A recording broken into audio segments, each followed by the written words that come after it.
Hey guys, how you doing? Well, it's been a long time since I've done a live broadcast. Um, I've been busy with dealing with oil patch and that type of thing, and life has improved relatively well. I'm now fully certified to be out there in the patch, and I will be shortly. So, how's everybody been doing? Hopefully, you're doing well. I know I am. No, no complaints from my neck of the woods. Um, yeah. So I thought I'd come on for a couple of minutes and just talk with you guys for a bit and update you. Things have been going good here in Alberta. It's been getting better and better and better. However, I will say, guardedly, that depends who you talk to. Our government in Alberta is doing reasonably well.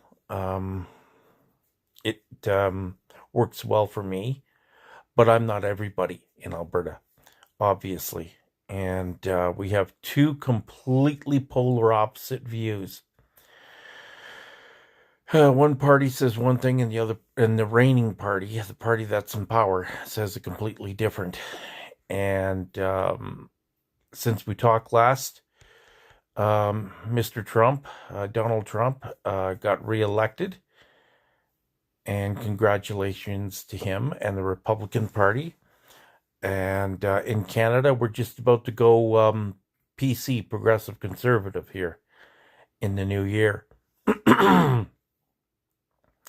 Around August through September, the beginning of October, look forward to a Canadian election. So, other things that are happening, starting in January, there's a major, well, I shouldn't say major, but a noticeable pay raise in the oil patch, and just one particular wage to discuss. If you're coming in with no experience, you start at $40 an hour to work on a oil drilling rig in Canada. It's a very, very safe environment now, highly safety mandated and enforced, and the equipment's much better. The pay equates what the pay is for the equivalent wage made down in the USA. So, yeah, it looks decent. And I'll hopefully be heading out there, but we'll see. My better half Sarah and I have to sit down and daughter Ashley and Joshua and Jacob and the whole brood. We have to sit down and have a chat and see how much further they want me to go. Or do they want me to go a different career choice altogether? That's going to be interesting to see. So that's up and coming. Christmas, everybody's going to be working except for me again. It looks like it's going to be a busy time here in Alberta. Sorry, I got to get something to drink here. My throat's really raspy. It's one problem, and I mean a problem, with Alberta, is the air is so dry here. It dries out the larynx in your throat. And everybody's voice gets so damn raspy. Sounds like you got cancer. Even though you don't. So, anyway, I was looking around online tonight, and for the most part, I can see that Americans are happy with Mr. Trump's re-election, and the polar opposite can be said with our reigning prime minister here in Canada, the dictator. He's got to go. That's every week he's doing something. Like just this week, he added 310 new firearms to the list of prohibited weapons. However, he's running out of time, and he wants to. He's actually come out and said he wants to destroy Canada before he leaves. He's that extremely narcissistic.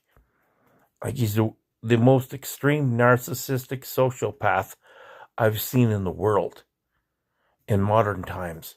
I've never seen one this bad who wants to take a democracy and destroy it. Wow. But we're to be told, I don't think he's going to be able to do it.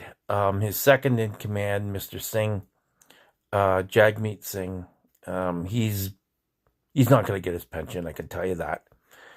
This is all about getting the pension, but the pension will be removed when the new Progressive Conservative Party comes in, because they're going to go straight for that, and they'll tear it up. So he won't get that. And of course, there's the War Crimes Tribunal and other things that want to enforce prosecution against Justin Trudeau. However, I think Justin's probably going to flee to another country once he's finished being Prime Minister here. I don't think the Liberal Party it's probably not going to have standing in the House of Commons at all. And to those who think that the rules can be enforced after Trudeau leaves, forget it. Shove that opinion up your ass, because the rules are that once Parliament is dissolved, all the seats disappear as well. And a new party would have to form new seats. That's called forming new Parliament, new government. So, sorry, Liberals, but you're fucked. And outside of that, has things, it's expensive. Absolutely. I've noticed a price pinch on my groceries. This $250 that Trudeau's trying to buy votes with, when you work it out, it only comes to savings of $4.71. $4.71. What a moron he is. So that's not going to work. So anyways, enough talking politics for now. But yes, here in Alberta, things are decent. For me anyway, from what I can see in my life. Am I eating steak? You betcha, I had steak the other day. And I eat properly. The other night I had steak, I had salad, I had chocolate cake for dessert, I had my Gatorade drink, no complaints, guys. Yeah, I'm not paying insurance, I know that, and I don't have a vehicle at the moment. That's true, but that's a choice. It's not, I can't get one. That's a choice, and that choice is on me, and I choose not to have a vehicle. I choose to have delivery services, and that's another thing we can talk about with interest. The rise of the delivery service. Thanks to COVID-19 and the fact that the world was isolated, Uber Eats and other companies like that, DoorDash and others, have flourished. And they have done really, really well. I'm happy, because the price is a little bit cheaper than driving, and to get these groceries, I got to admit, I like what the delivery drivers drive. Some of them have some really cool cars, and I'm really happy with that. The other day, believe it or not, I can't believe this happened, but somebody delivered my groceries in a Trackhawk. That that was the cat's meow. I could hear its rumbling coming up the street, and I look down the street, and a black Trackhawk comes over and pulls in front of my building. So that was quite the thing. To go out and get my groceries from the back of a Trackhawk. Nice. So yeah, the whole delivery thing is working. Looking at costs though, and I'm very grateful for this next item I'm going to bring to your note is when you're new and getting hired into the oil patch, or if you're financially challenged or whatever, more and more of the companies out there have a clothing and retention policy that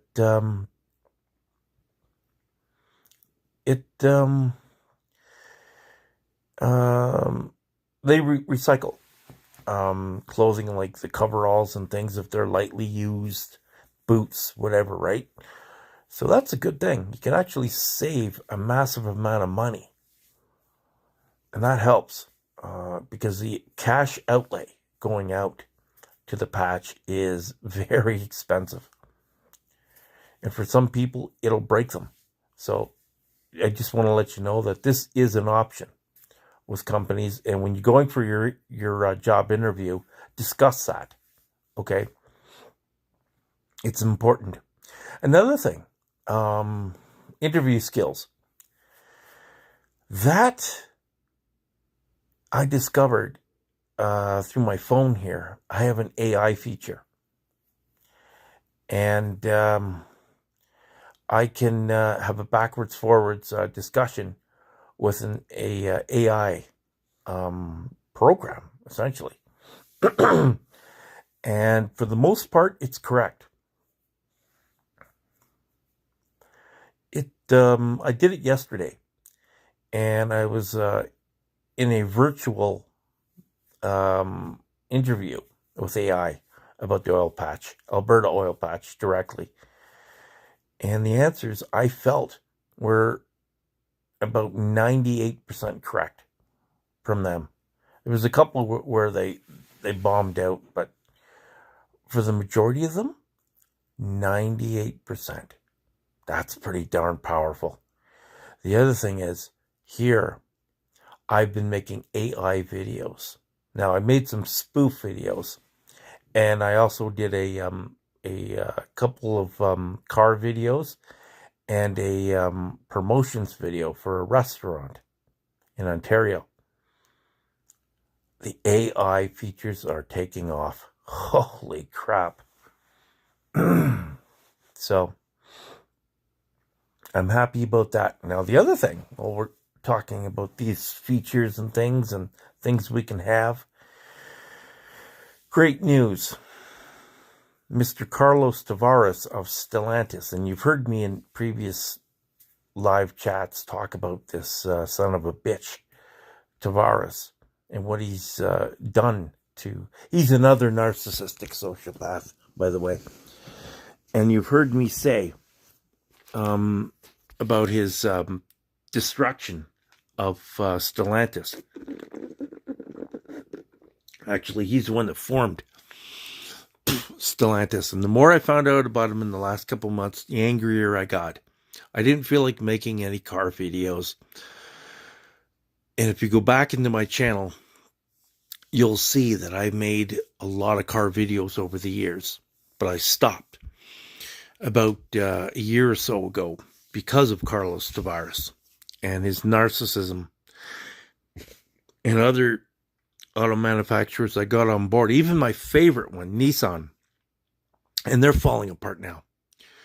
Not just Stellantis, but Nissan, Toyota, Volkswagen, the whole 9 yards. Everything's just falling apart. In fact, I uploaded a video to Facebook of a Volkswagen, late model Volkswagen, coming to a stop, and everything just falling apart as it came to a stop. It was virtual AI made somewhere in Germany, but that was something to think about. So I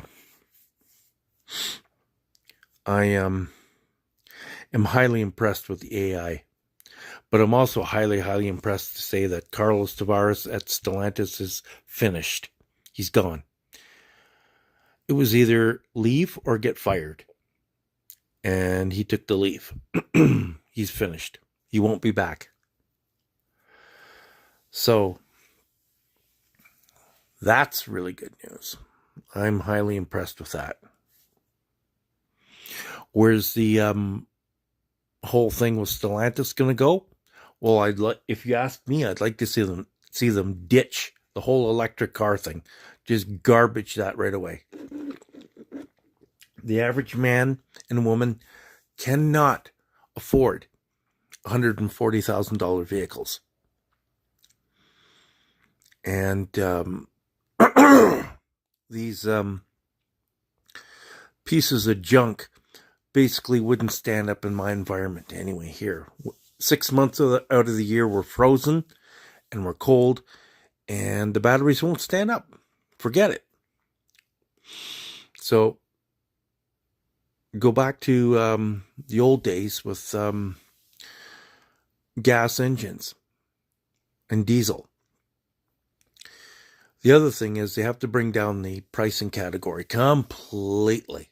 It has to be revamped, and prices need to plummet about 40% in order to clear out all the remaining 2022 and newer stock that's still sitting there, unsold in plastic on car lots. It's not a pretty thing. When you go to a car lot and you see lots of lot rot. Even though in Canada, the narcissism up here has been so bad that the car lots lie to you right to your face and say, oh no, we don't have this, we don't got that, we don't have anything old. They do. They just don't want to admit it. Those cars are still out there in plastic. But what has to happen is the retail MSRP prices have to plummet, as I said. So I'm looking forward to seeing Tim Kuniskis. That's his name. Tim Kuniskis. He was the father of the Hellcat. And one of the whole reasons I got on the whole YouTube thing in the first place was because of that. But Carlos Tavares of Holland, a little bean counter with beady eyes and egg roll glasses on his face, he single-handedly destroyed the company. It's going to take about 10 years to build it back up.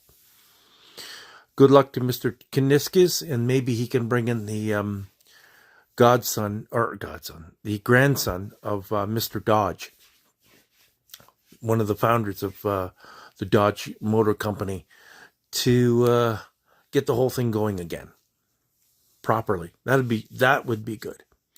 But good luck to Tim. So there we are. In a nutshell, everything's good here in Alberta. Going back to the oil patch in January. If I'm allowed to, I'll make videos. If not, I'll do the best to get you guys something from out there. Because that's where 90% of my time is going to be. And then after that, about a year or so later, it's the relocation out of Canada, possibly, to another country. I'm looking at leaving Canada permanently. So slowly making the plans for that. I'll keep you posted, and you have an awesome day.